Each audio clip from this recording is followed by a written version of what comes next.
Hey everybody, it's Stacie Duffy here, your Denver Metro real estate resource, and I'm going to talk about VA funding fees, which is probably pretty boring for most people, but it's really important if you're considering using your VA eligibility to purchase a home, okay?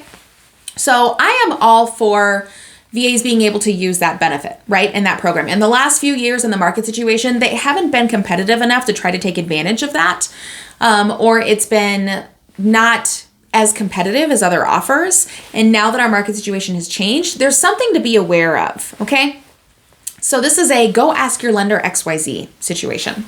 But if you're considering using your VA eligibility to buy a house with a VA loan, a good chunk of that, your closing cost is going to be a VA funding fee, okay?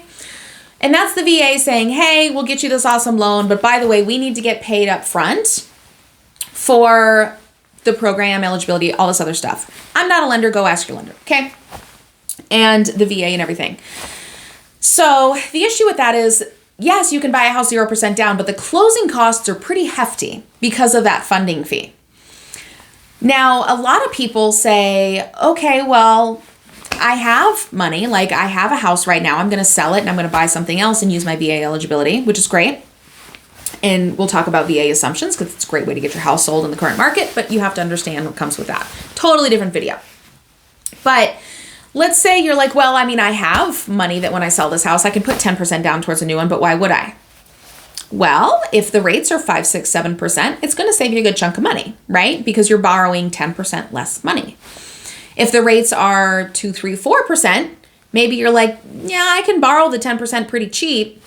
And I'm going to invest that money and do something else with it and get a better return. Cool. That works too. However, those funding fees are a closing cost and they change based on your down payment amount. Okay. So I have my little reference table here. Thank you to one of my go-to favorite lenders. If you need a good VA lender, let me know. I have some great ones. So, and it also changes based on whether it's a first use or whether it's a renewal of your eligibility. So let's say you have a house right now that you bought using your VA loan and your VA eligibility, and you are going to sell it and buy a new one. Okay? If you're putting less than 5% down on that new house, that VA funding fee right now, as of October 2022, is 3.6%. That's a closing cost, guys. That's huge. On a $500,000 house, that's what, 16, 17 grand? I mean, like, that's a lot of money, okay? However, if you put 10% down or more, that VA funding fee drops to 1.4% on that subsequent use purchase. Okay? That saves you 2.2% of the cost of the house in cash upfront closing costs. That saves a good chunk of money. So if you're like, well, I have the 10% down, I don't really have to put it down, look at that money that you're saving in just the closing costs on the purchase, okay? And even if you say, well, I don't have 10%, but I don't want to pay that huge funding fee. If you put at least 5% down, it goes from 3.6% to 1.65. Okay, so you're still saving almost 2% of the cost of the house in closing costs just by putting 5% down. Okay, you spend 5% towards your principal, you get 2% back right off the bat at closing. Like, that's a pretty quick return on your money, right? So just be aware that those funding fees, and that's for subsequent use, they're going to be a little bit lower for first time use. For the initial, for the 0% down on first time use, 2.3% versus the 3.6. So where this really hits people is the VA buyers that are buying their second, third, fourth home, okay, with their eligibility. The 5% and 10% down funding fees are the same, whether it's first use or subsequent use at the moment. And that's for veteran or Reserve National Guard. So, yeah, because those are the same. Yeah, those are the same. So anyway, just something to be aware of when you're looking at, like, do I do 0% down? Do I do 5% down? Do I do percent down? Why do I do these things? Because the lender may not tell you these things, okay? And it determines what you do with the cash and how you write the offer. So talk to your agent, talk to your lender. If you are buying in the Denver metro area, hit me up, please. I love to strategize between myself, my buyer, my lender. I want to make sure we're all on the same page and getting you the absolute best buy situation that you can get, okay? The other piece of that is those funding fees in our current market situation are a closing cost. A lot of times the seller can pay a pretty hefty closing cost for you, okay? Even with a 0% down, you can use seller credits, okay? So that might help pay that funding fee if you don't have the money to bring it down.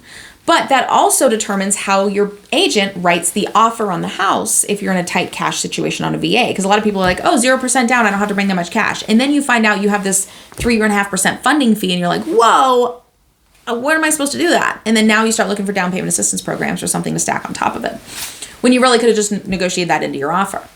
So anyway, make sure your agent understands this. If they don't, say, hey, I have questions. Who should I call? The answer should be, let's talk to the lender. Let's see what makes sense and see how we can write the offer and ask the seller for help to best strategize for your situation. Okay? So anyway, hit me up here if you're in Denver. If this was helpful, hit the like button. If you're like, I don't know why she's talking about this, fine, tell me. I will talk about other stuff. I talk about things all the time. I'd love for you to get something from it. So, because I know these things. These aren't for me. These are for y'all. So let me know what you want to know more about, and I'd love to shoot some videos on it, okay?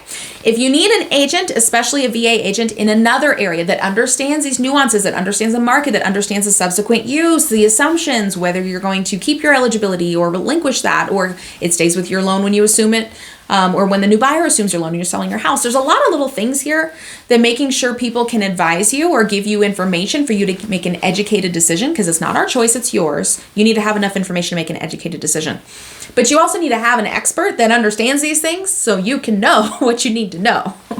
So let me know. I have a great link down below. You can put in information. I'd be happy to match you up with an agent, especially one that specializes in VA for your area.